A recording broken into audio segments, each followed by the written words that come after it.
o primeiro que queremos comentar é a importancia deste sector, non? Que ten para Galicia. Estamos falando de que o ano pasado en Galicia se vendimiaron 74 millóns de kilos de uva, que xerou pois 46 millóns de litros, casi 47 millóns de litros. Estamos falando dun sector onde hai máis de 10.000 viticultores, que fixa a población no medio rural, é un dos sectores agrarios que máis población fixa no medio rural.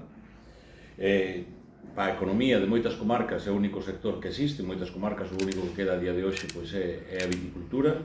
Hai máis de 400 bodegas nas 5 DOs galegas. Iso xenera un valor económico en torno aos 400 millóns de euros, por cual a importancia deste sector, non? Pero tamén somos uns grandes xestores do territorio. Somos uns xestores do territorio para manter o noso territorio como se coñece hoxe en día, non? Mantemos moitas zonas de Galicia, máis de 9.000 hectáreas, mantémolas pois cuidadas, limpas e as nosas cepas en perfecto estado para que produzan uvas de gran calidade.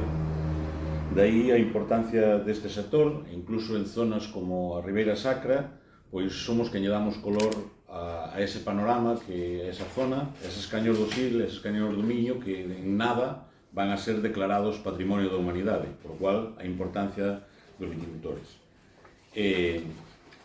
A maioría da produción do que se produce en Galicia pois é blanco, estamos producindo en torno a un 90% deses 74 millóns é viño blanco, o resto, o 10% podemos falar de que é viño tinto. Na última campaña, na campaña do ano pasado, de cara a esta, pois un pouco o que estamos a ver é que vamos a ter unha produción moi parecida ao ano pasado, mellor un pelín inferior, en algunhas DOs, pero bueno, moi parecida, por non decir inferior, é que seguiríamos acarreando problemas que tuvemos a pasada campaña. A nivel mundial hai un problema co tinto, do cal Galicia non é unha isla, por cual tamén temos problemas co noso viño tinto, aunque temos pouca produción, temos moitos problemas co ese viño tinto.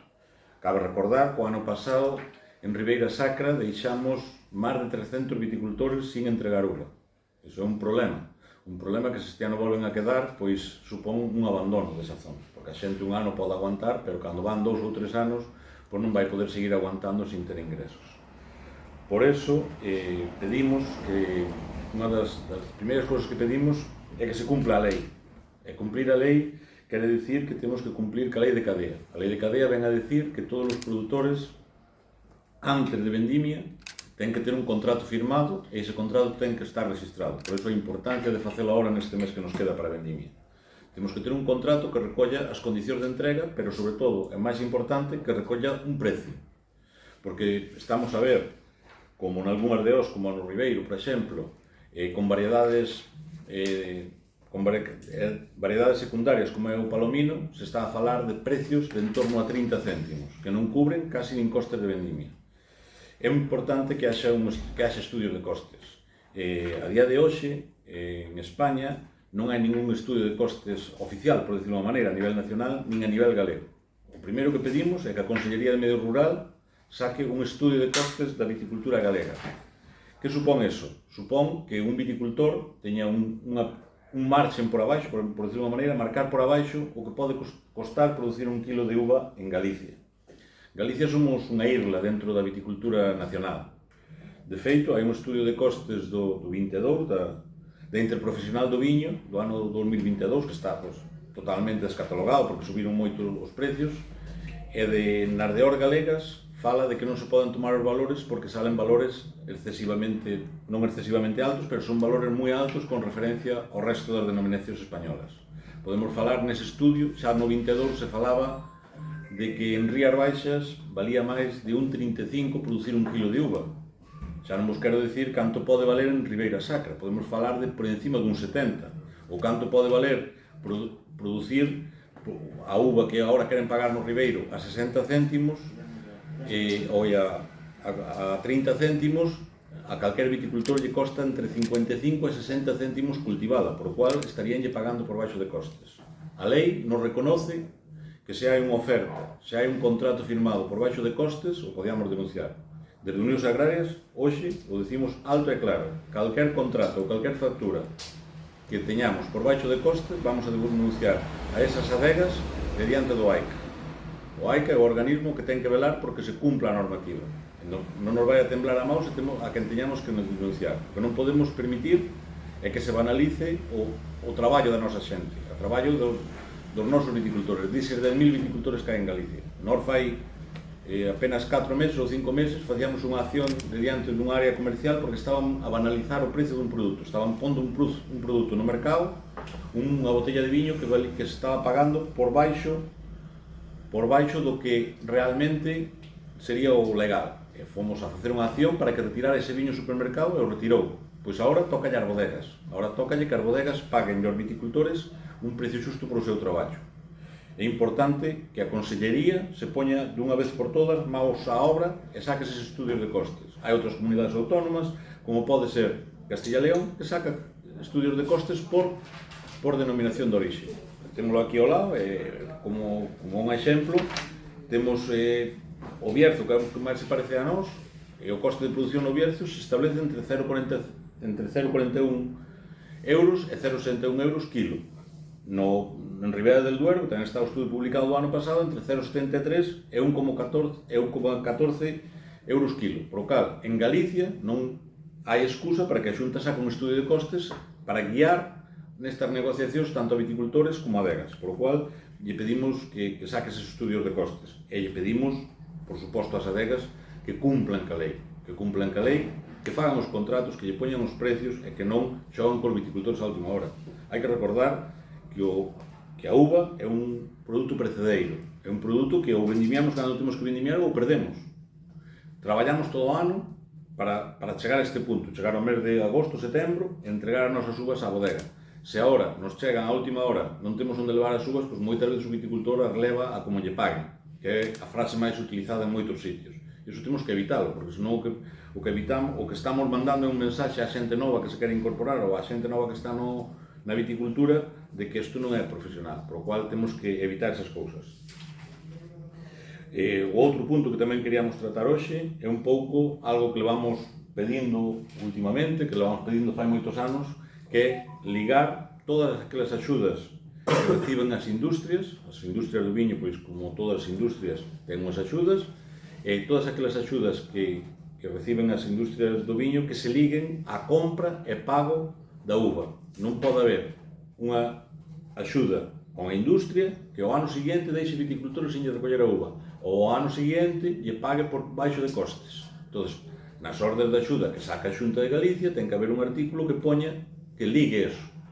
Non pode ser que nos últimos 5 anos de reestructuración de viñedo, axuda para bodegas e para viticultores, a mitad do presuposto, dos 14 millóns de euros, só levaran 50 bodegas nesta comunidade autónoma, en Galicia. E que agora, moitas delas, algunhas lle estén dicindo aos seus viticultores que non lle vai a coller uvas. Entón, por un lado, lle damos cartos públicos para mellorar o seu viñedo, e por outro lado, non collen as uvas dos seus proveedores. As 5 primeiras bodegas se levaron a maior parte, evidentemente. Hai bodegas que incluso se levaron 700.000 euros en reestructuración nos últimos anos. Despois, hai axudas a inversión que pasa exactamente o mesmo. Metemos máis de 24 millóns de euros en axudas a mellorar as bodegas, a mellorar a imaxe, e despois que non collen as uvas. Pois iso todo ten que estar vinculado. Nós entendemos que as adegas ten que ter axudas, evidentemente, como calquera outra industria. Estamos a favor de que teñan axudas e que melloren, e que tecnolóxicamente sean punteiras, porque hoxe podemos dicir que en Galicia as nosas bodegas son punteiras tecnolóxicamente, están sacando uns viños de alta calidad, gracias pois esas uvas de calidad que collen dos viticultores e transformándoas. Por o cual necesitamos que teñan esas axudas para facelo, pero que haxa un compromiso co eslabón máis baixo, que é o viticultor, que non queden uvas colgadas como quedaron o ano pasado, e que todas se paguen por encima de precios de coste e que haxa un beneficio para que todo o mundo podamos vivir. Eu non teño nada máis que dicir, paso a palabra a Félix. Estamos falando dun sector que para nos evitar é clave, estratégico dentro do noso país. 10.000 viticultores que viven directamente da súa produción, máis de 25.000 empregos directos e indirectos, máis de 400 industrias que transforman a uva no noso país e, por lo tanto, que generan riqueza e, sobre todo, en comarcas donde prácticamente é cultivo único, onde non hai carne, na maioría deles, onde non hai leite, e en zonas, é dicir, Ourense levase prácticamente o maior número de DOs, 5 denominacións de orixe moi ligadas a unha produción de calidade e con unha produción relativamente pequena.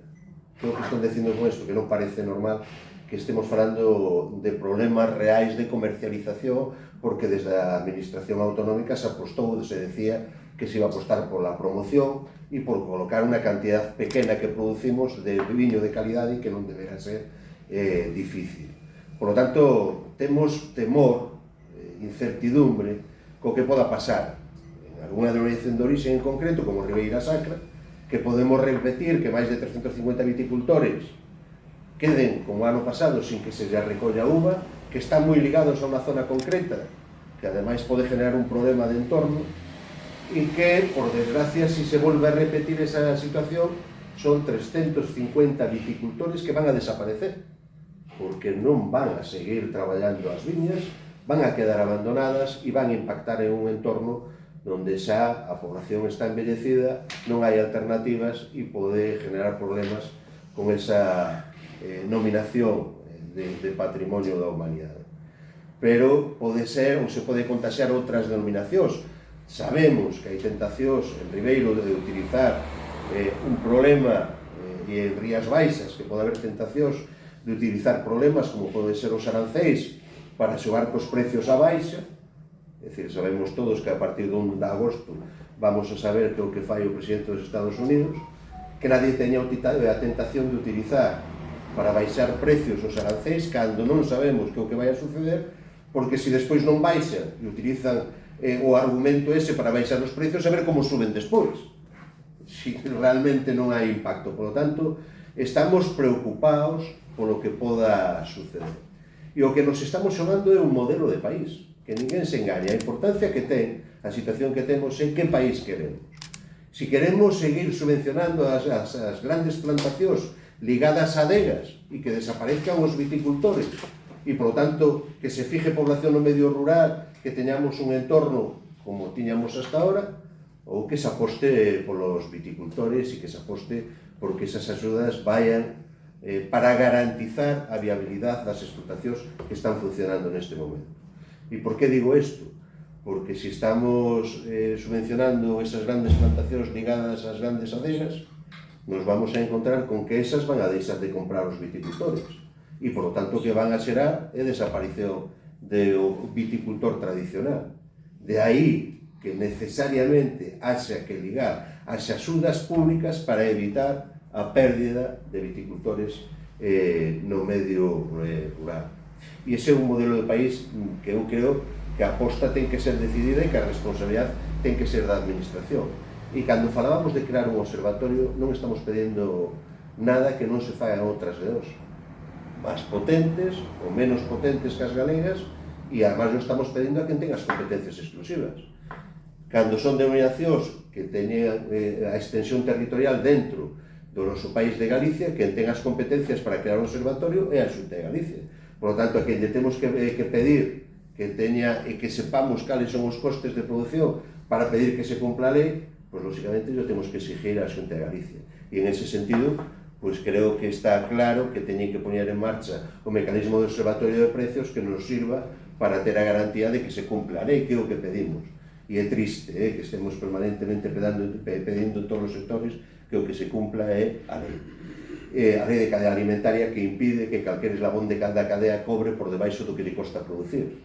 E esa é unha realidade que temos. E iso ligado ao registro de contratos. Sabedes que foi unha petición histórica de Unións Agrarias que queríamos que se elaborase un registro, e aí sí a competencia exclusiva do Ministerio de Agricultura a través da AICA, que ten un registro de contratos, e ese registro e ese contrato ten que estar registrado antes de que se comercialice a uva, antes de que entre a uva na adega. E iso é o que nos permite, ou iso é un sistema de protección para evitar os comportamentos que estaba habendo históricamente de determinadas adegas, de facer os contratos a posteriori para poñer cando viñen a inspección. Por lo tanto, temos un mecanismo claro para ver que adegas están cumplindo ca lei e cales non.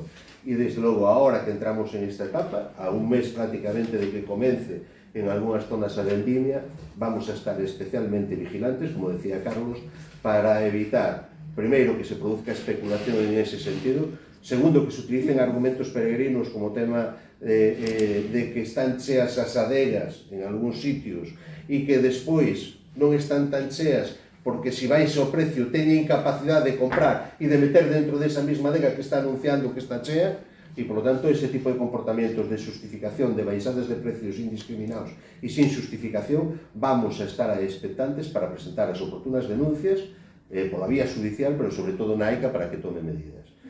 E o que non vamos a consentir é este tipo de especulación ou tentación de baixar precios cando a realidade é que non deberá existir en ninguna das 5 DOs ningún tipo de problema de comercialización e en precio.